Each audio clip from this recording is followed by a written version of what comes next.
5 cerita mistis yang ada di Gunung Sibayak.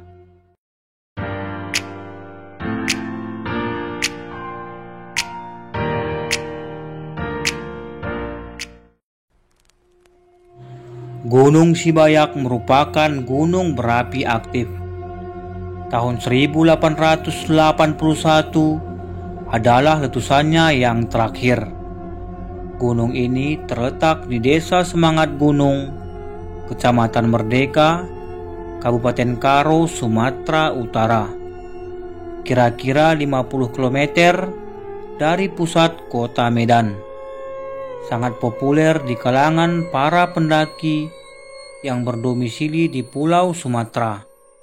Bahkan, tidak jarang petualang berwajah bule terlihat di trek pendakian Gunung Sibayak.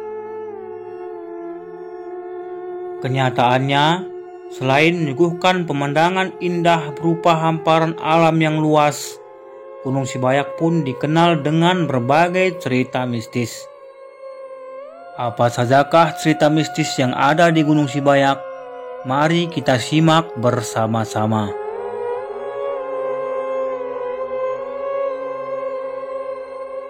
Yang pertama, makna dari nama Gunung Sibayak. Gunung Sibayak sendiri memiliki makna Sikaya. Makna ini diambil dari bahasa Karo, yakni Bayak, yang berarti kaya. Hal ini bisa kita kaitkan dengan kepercayaan orang Karo, bahwa di Gunung Sibayak terdapat harta karun yang ditinggalkan oleh seorang raja yang kaya raya di zaman dahulu kala. Dan sebagian orang Karo menyebut Gunung Sibayak dengan nama Gunung Raja. Yang kedua, Gunung Sibayak memiliki kisah dan legenda. Kisah berawal dari 2 saudara laki-laki yang tinggal di Gunung Sibayak. Saat itu belum dinamai dengan Gunung Sibayak. Kedua anak tersebut baru saja ditinggal mati oleh ayah dan ibunya. Kehidupan harus tetap berlanjut. Beras yang ditinggalkan ayah dan ibunya sudah hampir habis. Mereka berdua mencari cara untuk bertahan hidup. Mereka pun bersepakat untuk menanam padi, mencari lahan yang kosong, yang subur dan menanaminya dengan bibit padi. Sepanjang siang, mereka bekerja di lahan padi, menggarap dan merawat padi. Malamnya, mereka pulang ke gubuk yang jaraknya tidak terlalu jauh dari ladang. Setiap hari, rutinitas mereka nyaris tak berubah, sehingga padi yang mereka tanam terlihat subur dan mengeluarkan biji. Namun pekerjaan belum selesai. Sepanjang hari mereka harus menjaga padi yang sudah berwarna kuning dari serangan hama binatang liar, semisal babi atau monyet. Untuk memudahkan ketika memantau ladang, mereka berdua bermaksud mendirikan sebuah gubuk untuk berteduh. Mula-mula mereka harus meratakan tanah dengan cangkul. Ketika si bungsu asik mencangkul tanah untuk diratakan, ia pun terkejut saat cangkulnya terbentur dengan benda keras yang ada di dalam tanah. Merasa penasaran, si bungsu terus menggalinya dan menemukan kudin atau kotak kecil yang terbuat dari kuningan. Ia pun bergegas memanggil kakaknya.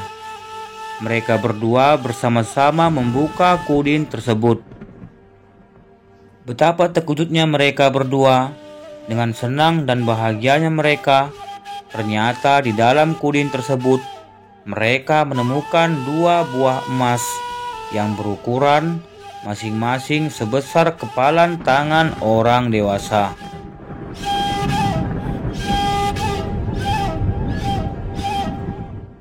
Hari sudah mulai gelap.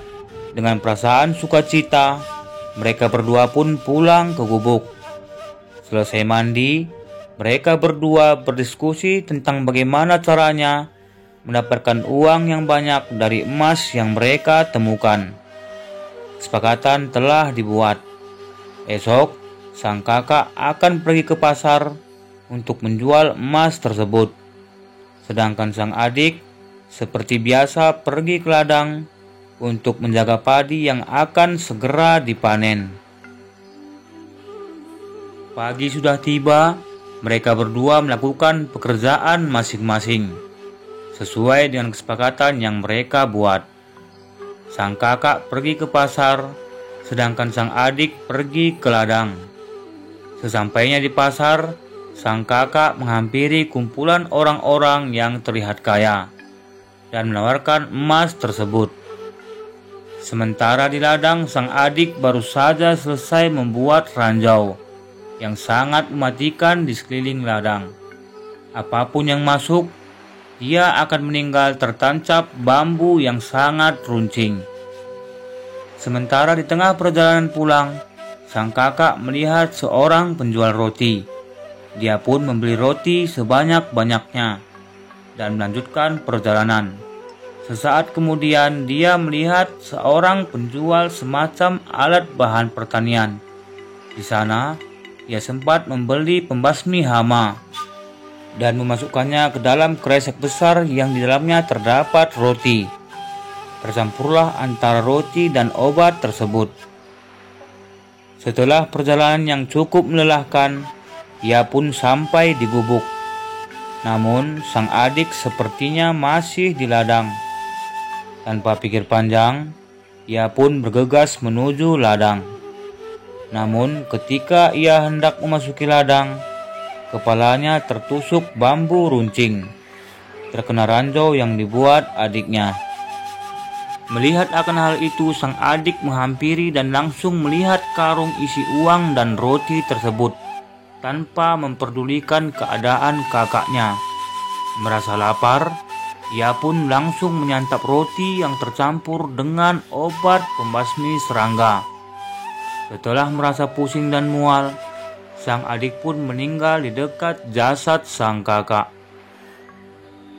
Maka dari cerita di atas, banyak masyarakat menyimpulkan bahwa Gunung Sibayak terdapat harta karun peninggalan raja kaya raya.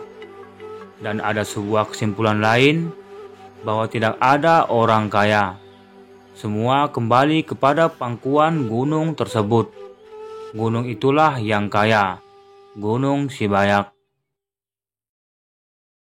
Yang ketiga, Gunung Sibayak memiliki misteri keberadaan orang Bunian. Pada tahun 2009, ada seorang pendaki asal Jepang yang hilang dalam sebuah pendakian yang dilakukan seorang diri. Selang lebih dari sepekan pencarian, turis tersebut ditemukan di hutan belakang Gunung Sibayak.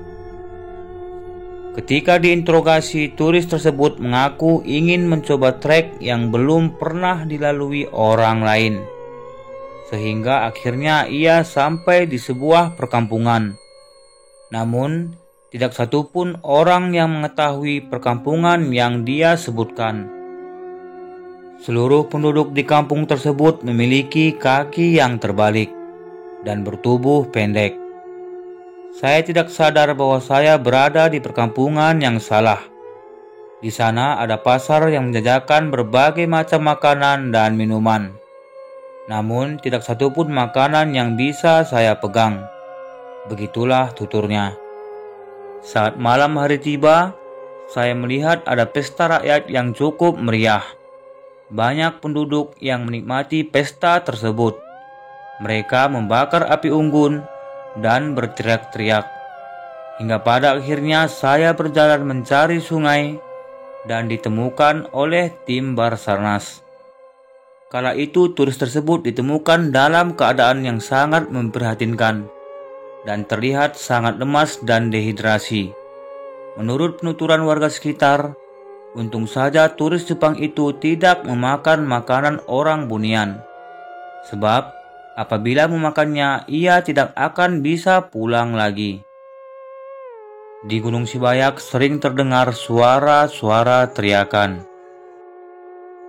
Menurut warga sekitar di Gunung Sibayak sering terdengar suara deritan, tangisan, dan teriakan. Mereka menyebutnya suara tersebut dengan suara neraka. Saking tersohornya mitos tentang suara neraka itu, dahulu pernah ada seorang peneliti asal Jepang yang meneliti suara tersebut. Peneliti itu merekam suara tersebut dan membawanya ke Jepang untuk dimasukkan ke laboratorium penelitian. Dari hasil penelitian yang dilakukan di Jepang, suara tersebut tidak lain hanyalah suara angin yang menabrak tebing-tebing di gunung. Namun di dalamnya terdapat suara dengan frekuensi yang sangat rendah, hampir tidak bisa didengar oleh telinga telanjang, sekitar 15 MHz. Namun, suara tersebut mengandung getaran kencang yang dapat menimbulkan hormon steroid, membuat ketakutan, panik, stres, bahkan berhalusinasi bagi siapa saja yang mendengarnya. Yang terakhir, di Gunung Sibayak sering terlihat sesosok wanita berbaju putih yang sangat menakutkan.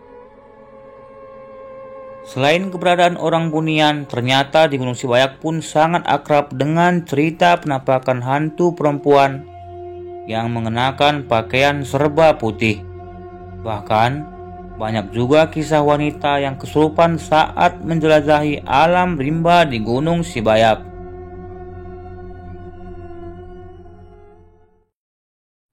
Itulah dia sahabat 35 misteri Gunung Sibayak yang mungkin belum Anda ketahui. Gunung yang berada di Kabupaten Karo ini bisa Anda tempuh dengan 2 jalur alternatif. Yang pertama, Medan, Sibulangit, Dolu, Desa Semangat Gunung menuju Gunung Sibayak.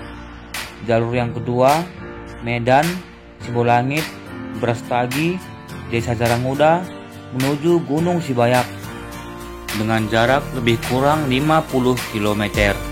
Dengan waktu perjalanan menaiki kendaraan bisa Anda tempuh lebih kurang 2 jam dari kota Medan. Mari belajar bersama untuk menambah pengetahuan dan wawasan. Terima kasih telah menonton video ini. Sampai jumpa di video kami selanjutnya.